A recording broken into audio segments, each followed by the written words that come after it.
Eh bien, bonsoir à tous, bonsoir Audrey, je suis ravi de vous retrouver pour ces quelques instants consacrés au signe du Sagittaire.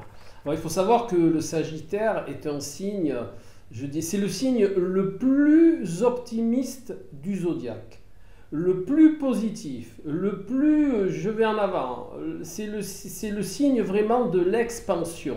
Le Sagittaire, il cherche toujours à croître, quel que soit le domaine où il excelle, il faut qu'il croie. Voilà. Et qu'il croit en plus. C'est pas un jeu de mots, il faut qu'il croit dans tous les sens. Parce que le Sagittaire est aussi le signe de la philosophie, de la sagesse. J'aime même à dire que c'est le signe de la psychosophie. La psychosophie est en un seul mot la contraction de philosophie, de spiritualité et de psychologie. Et bien voilà trois domaines qui passionnent le Sagittaire. Alors, bien entendu, si on se réfère vraiment à l'image du Sagittaire qui est représentée par un centaure, eh bien, nous avons la possibilité avec le Sagittaire d'avoir trois genres de Sagittaire ou alors un Sagittaire qui englobe les trois. Mais en général, vous avez des Sagittaires quand ils sont dans le corps du cheval, qui sont un peu plus tournés vers l'expansion matérielle, vers la bonne nourriture. D'ailleurs, Sagittaire, analogie Jupiter, analogie bien manger, analogie excès, égale analogie hépatique. Voilà, donc je vous propose un mi-Sagittaire, un petit peu de modération quand vous êtes vraiment Sagittaire au niveau du corps du cheval. Donc après, il y a le Sagittaire, un peu plus haut, on monte d'un étage qui est un corps d'homme. Donc là, on est dans un Sagittaire mental qui va chercher à croître au niveau du mental.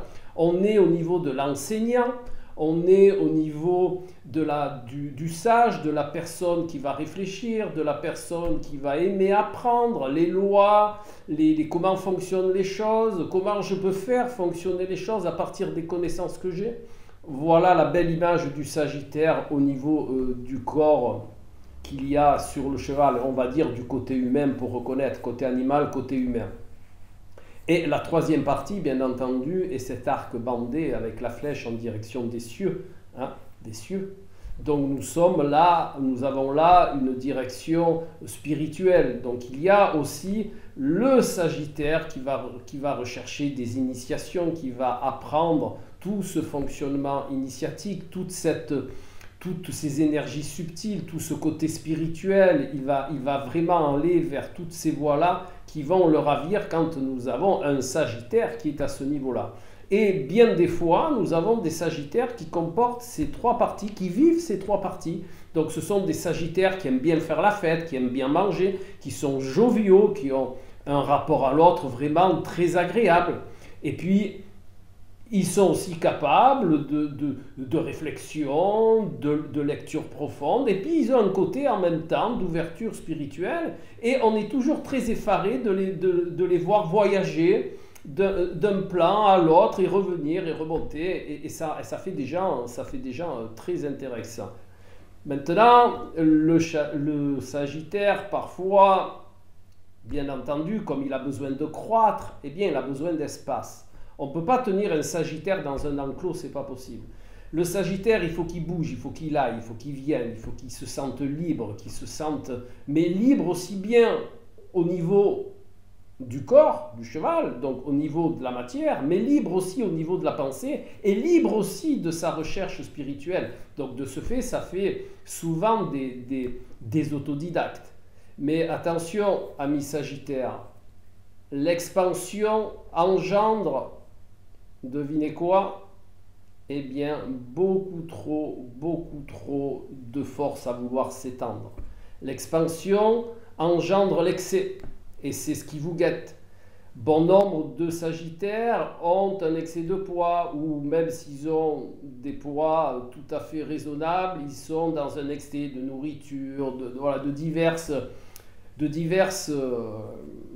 sur divers plans et de diverses choses. Donc vraiment, le gros, on va dire, la grosse modulation que l'on pourrait amener au Sagittaire, c'est de lui dire expand-toi, crois, mais surtout ne va pas dans l'excès. Voilà.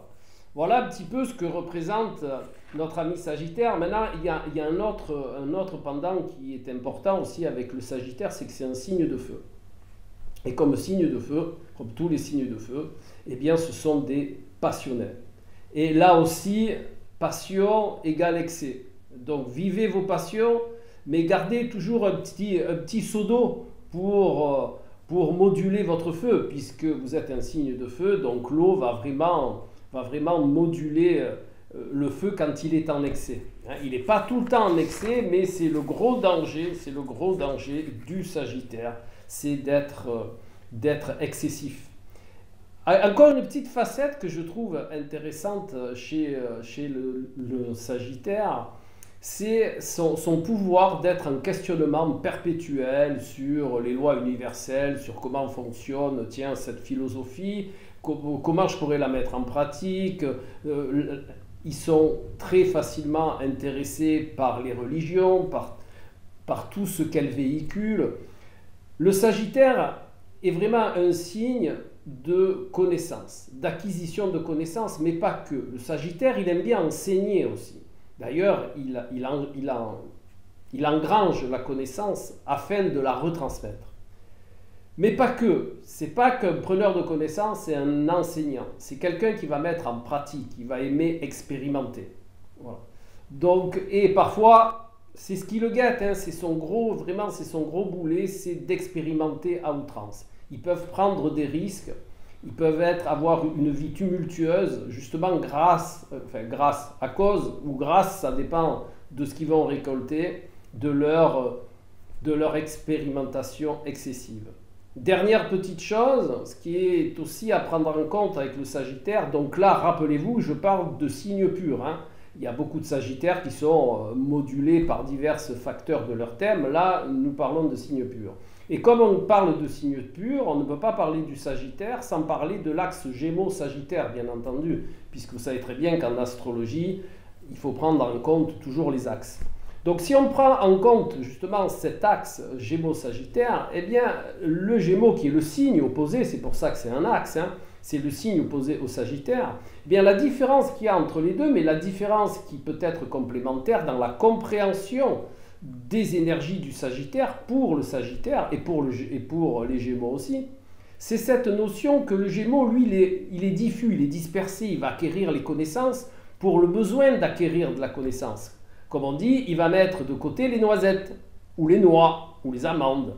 Eh bien, le Sagittaire, lui, il va les moudre et il va les rendre dans leur meilleure essence. C'est pour ça qu'on dit que le Sagittaire, quand il a un niveau de conscience très élevé, eh bien, il va vers la sagesse. Parce qu'il va prendre les noix ou les amandes qu'a récolté les Gémeaux tous azimuts, c'est-à-dire, je parle de connaissances, hein, eh bien lui, le rôle du Sagittaire, ça va être de les rendre, de les expérimenter et d'en faire de la sagesse. Voilà, eh bien, vous en savez un petit peu plus sur le Sagittaire et j'espère que cela va vous être utile et que vous allez pouvoir mieux vous positionner en tant que Sagittaire. Merci. Alors, c'est intéressant le fait de savoir que le Sagittaire est triple finalement, qu'il y a la part animale, la part humaine et puis la part de la flèche. Donc, comme tu le disais, ça définit pas, une partie ne définit pas forcément un être. On peut évoluer dans les trois parties du Sagittaire, c'est ça pour un être Sagittaire? Oui, un Sagittaire, il peut vivre les trois parties en lui. Après, on a des Sagittaires qui vont être un peu plus comme ça, un peu plus dans cette partie-là, ou un peu plus dans l'autre partie. Donc, ils vont avoir une dominante, on va dire, plutôt joviale, fêtard, agréable, chaleureux. Ça, c'est quand il est au niveau du corps. Mais il peut être en même temps les trois, ou alors il peut être un, ou il peut être les deux. En fait, deux parties, deux plans. Donc c'est pour ça qu'on trouve des Sagittaires qui peuvent être totalement différents. Et pourquoi pas avoir un être spirituel qui réfléchisse et qui sache profiter de la vie, comme disait Osho, célébrer la vie avec sagesse et discernement. Eh bien voilà une phrase qui peut résumer un petit peu les trois plans du Sagittaire. C'est vrai.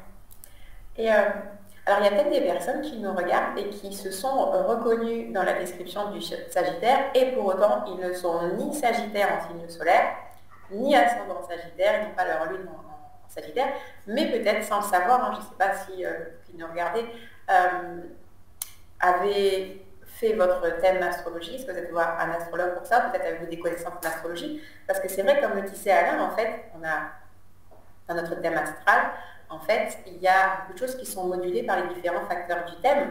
Et éventuellement, si par exemple, une personne n'a pas son signe solaire en Sagittaire, ni sa lune, ni son ascendant, mais qu'il a beaucoup de planètes en Sagittaire, à ce moment-là, est-ce que dans sa façon d'être, dans son attitude, il peut faire penser à un Sagittaire et donc une personne qui nous regarde, qui n'est pourtant pas Sagittaire, pourrait se reconnaître dans cette description-là?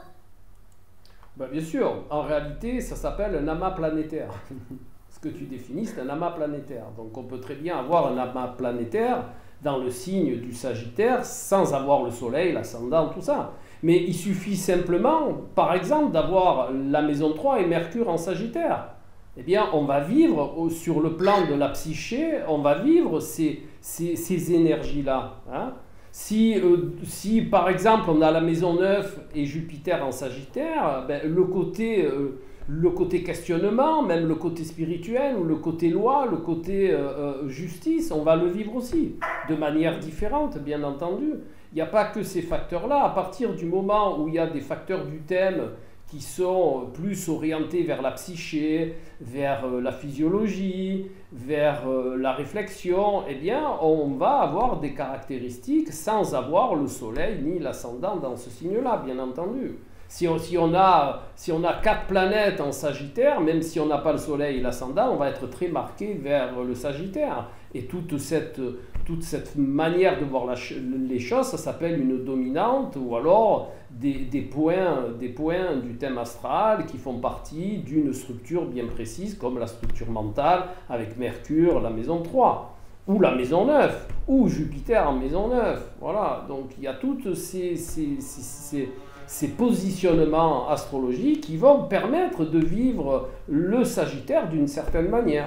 En tout cas, si vous pensez qu'elle puisse être utile à quelqu'un, merci de la partager, de vous abonner. Et enfin, si l'astrologie vous intéresse, que vous avez envie que quelqu'un vous parle de votre thème astral et donc de vous-même au travers de votre carte du ciel, dans la description de la vidéo, je vais laisser les coordonnées de Alain.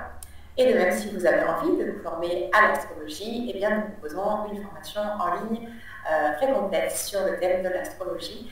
Et ce sera un plaisir de vous y retrouver. Voilà, on se fait des bisous et on se dit à la prochaine. Ce sera pour le Capricorne.